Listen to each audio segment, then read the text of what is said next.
My crazy teacher cut the tube of my insulin pump in the middle of class, thinking I was secretly listening to music with hidden earphones. Honestly, I've never been so scared until my mom rushed to school with my life-saving medication and put my crazy teacher back in her place. Here's what happened.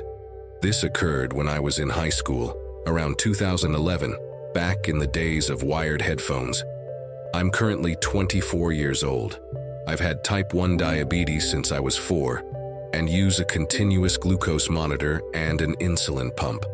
I have an individualized education program, IEP, so all my teachers were informed about it and knew I needed my insulin pump in class, even though it might make some noise. I might need to take it out of my pocket and adjust it if I needed insulin or drink a juice box, and I could do that at my discretion. We had a teacher who was simply unpleasant without apparent reason. She was known for making kids cry during presentations.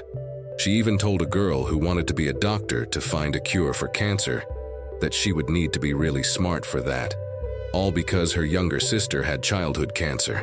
The teacher said this while laughing to herself. What kind of teacher would do that?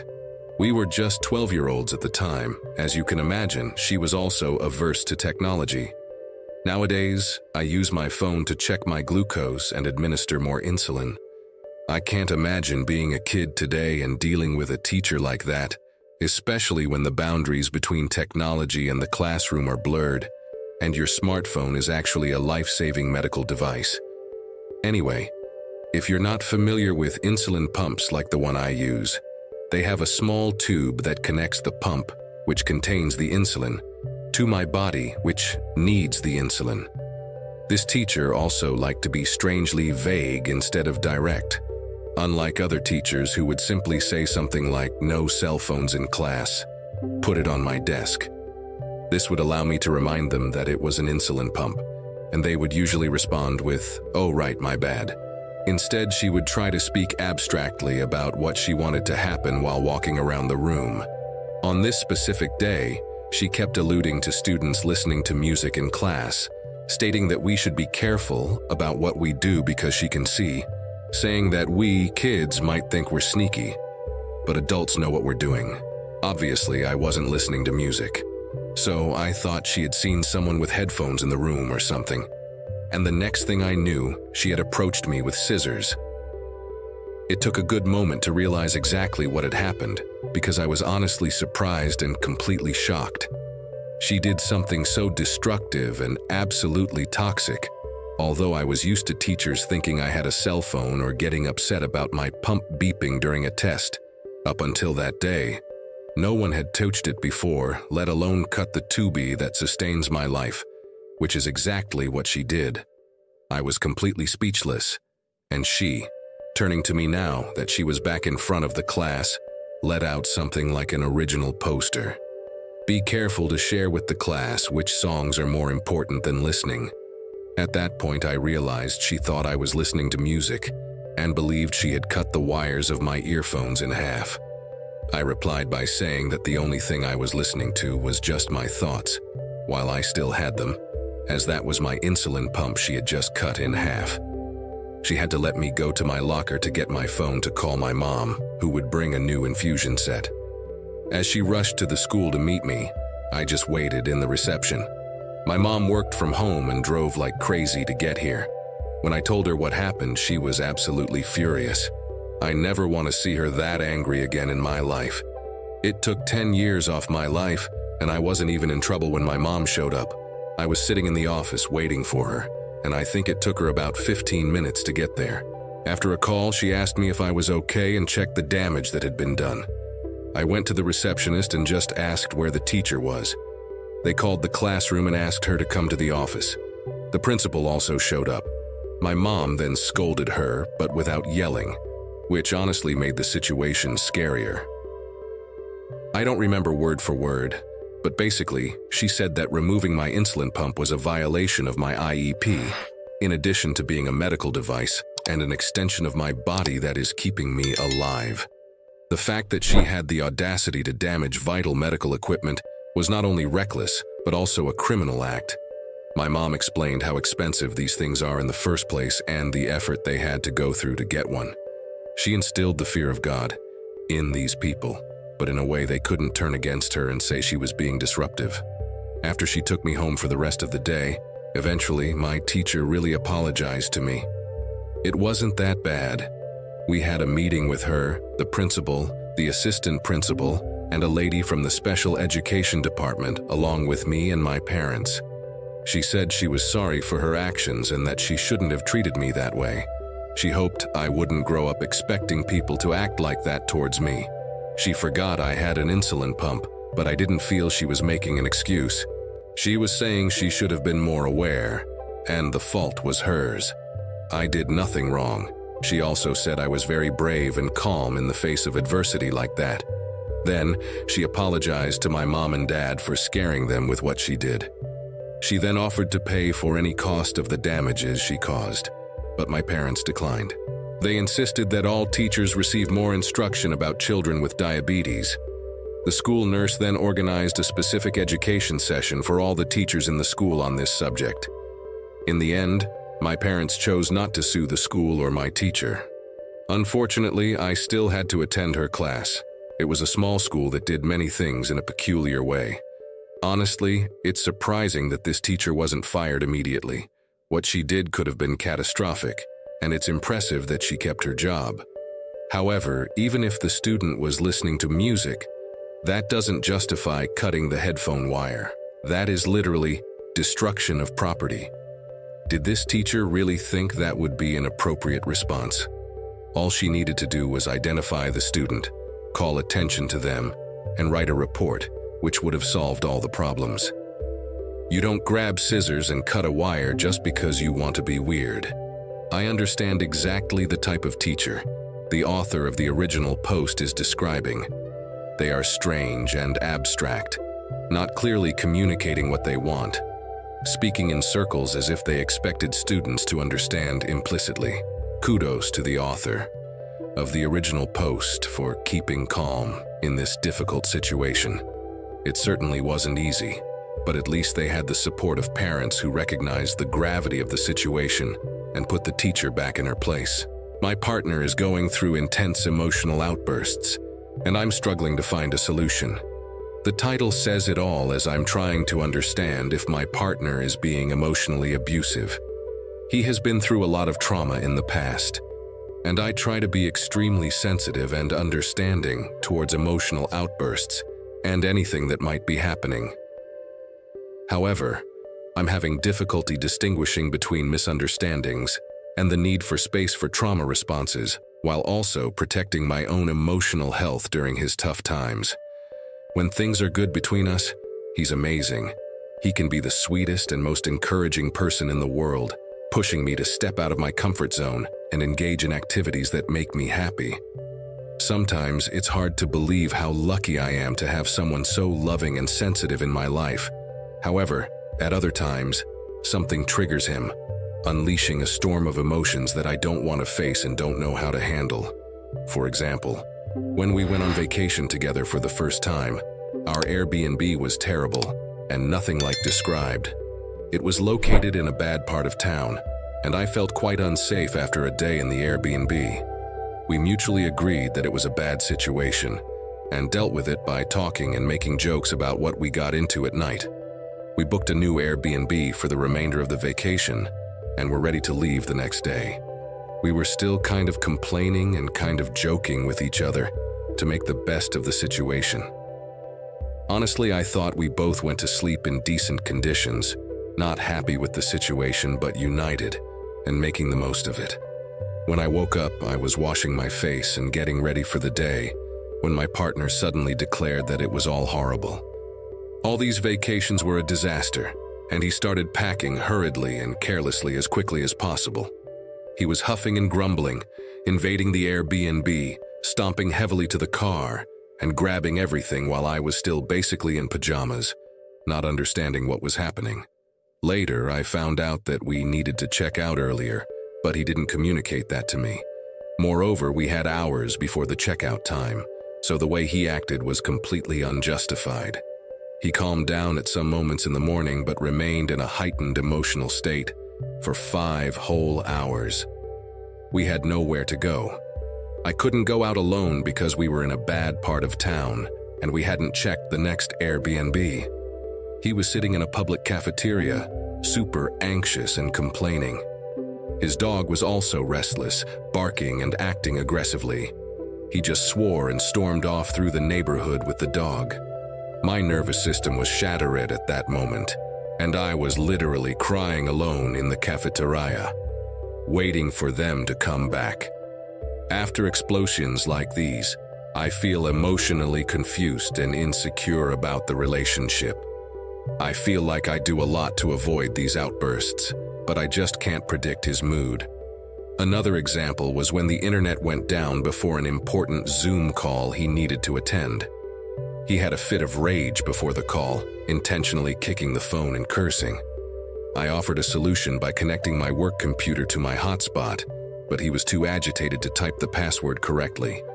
He pounded his fists on the table several times, pressed the keys of my work computer too hard, and jumped around the apartment in frustration, escalating his anger. The rage episode lasted only about 5 minutes, but I was on the verge of a complete panic attack. I am an excessively sensitive person in various ways. I get easily overstimulated and am emotionally sensitive. Although the outbursts are rarely directed at me, being around when they happen affects me a lot and takes hours, if not days, to recover. There's a lot going on, but I'm wondering if this qualifies as emotional abuse. It's generally not directed at me directly, and he never explicitly belittles me. I'm really not sure how to approach this issue with him or where to draw the line. In my opinion, this is clearly emotional abuse. The outbursts are unacceptable, not normal, and he urgently needs help.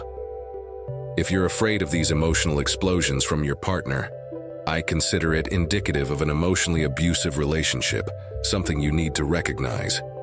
Even if these explosions are not currently directed at you, they could be a sign of a harmful relationship.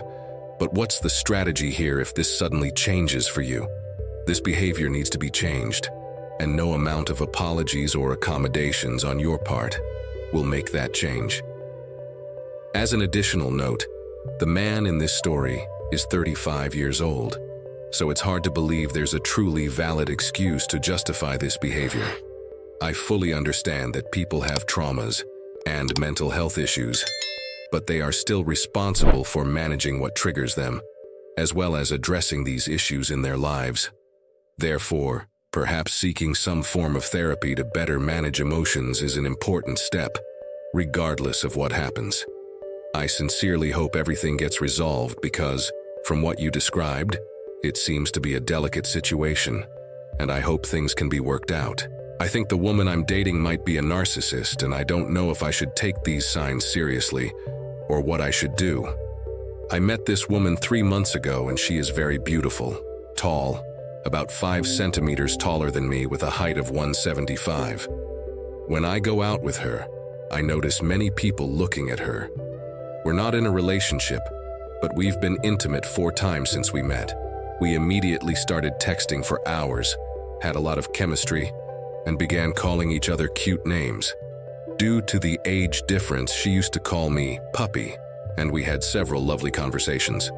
At one point, she questioned if this would continue, suggesting that maybe we should message other people and wondering if we should see each other so often. I asked her what was going on, and she directly admitted that she's afraid of getting attached to me quickly and then leaving me. She talked about her past relationships and revealed that she ended one of them for this reason. She also asked me several times if I still like her as much as before, which leads me to believe she doesn't think the relationship will last.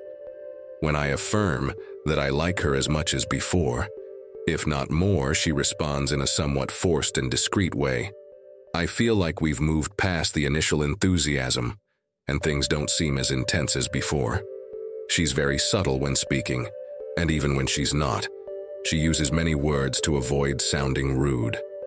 Another strange thing is that, although she tries to seem like a good person, sometimes she completely abandons that attitude and jokes about how mean she can be when she's angry, saying things like, "We've never had an argument, but you should see how I am when I'm mad. You'd run fast." Sometimes she talks about her past and tries to downplay bad things she did, saying something like, "I know it was bad, but I was angry with my friend and threw a stone at her," and then quickly returns to her current attitude saying, "Oh, I've changed so much. I was just a child. I am so kind and considerate now." And then she will try to justify and prove that she is also kind and considerate. For example, I went out with her after a difficult day at work. I wasn't in the mood to have fun, and she said in a kind voice, "Hey, it's okay. Nobody is happy all the time. Tell me what happened at work." She gave me emotional support and even kissed me to make me feel better. However, 3 days ago, she posted photos on WhatsApp with a quote from Taylor Swift's song that said, "You heard my covert narcissism," that I disguised as altruism, a story as old as time. I randomly searched these words on Google and found out they are from a Taylor Swift song, but piecing all these little pieces together, I just don't know what to think. I'm starting to worry if there's something a bit sinister and strange about her. She seems a bit egocentric in general, like she wears red lipstick as soon as she wakes up. She talks about guys hitting on her, saying things like, "That guy was cute, I was tempted. You have competition, just kidding." As soon as he talked to me, I reminded myself that I have you. I realize it might sound like a generic question, but should I take these signs seriously? I might be reading too much into these little things. What should I do? I'm not sure if she's a pathological narcissist. It's very subtle. It seems like she's joking, although it seems like she's been hurt a lot in the past, so she's trying to make sure she won't be hurt again. However, the signs are definitely there. I can see where you're coming from, but beyond what you mentioned, there doesn't seem to be anything obvious indicating that she's a narcissist. Even so, I think you should proceed with caution and keep an eye on any other things that might be happening. If the relationship is going well and you're happy with her, then I don't see anything wrong with seeing where the relationship goes. My wife hates every job she's had, and I'm not sure what to do anymore. My wife and I work in corporate environments. She has almost 10 years of experience and is very competent at what she does. We both earn healthy salaries, so money isn't really a problem. However, in every company she's worked for, she eventually reaches a point where she just can't continue. It affects her mental health, drains her emotionally, and she stops feeling fulfilled. When I met her, she was in an intermediate level role and wasn't getting the recognition or compensation she deserved.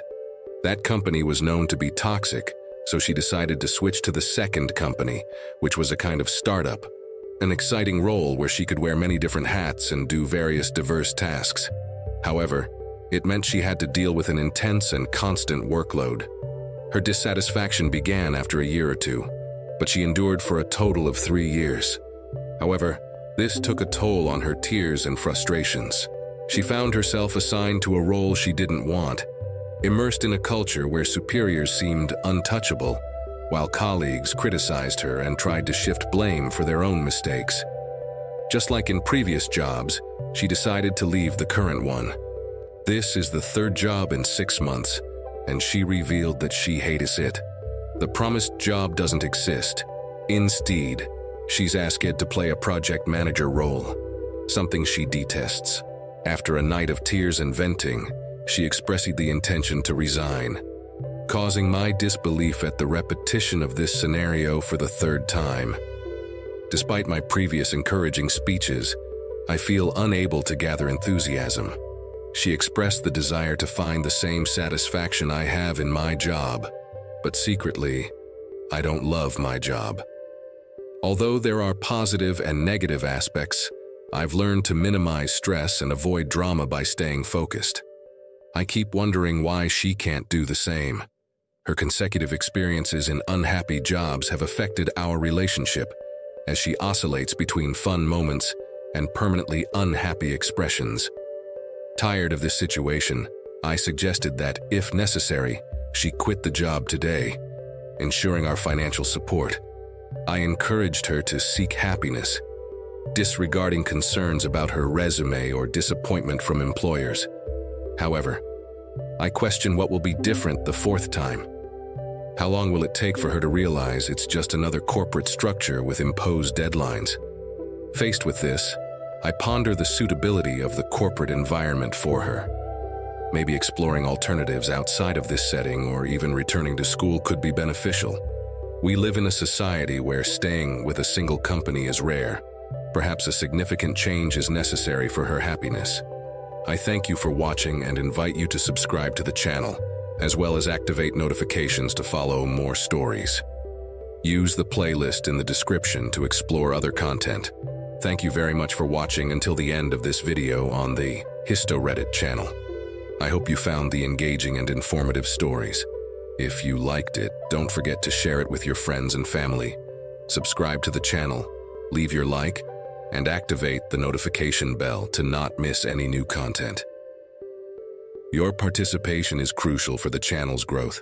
Thank you very much, and until next time.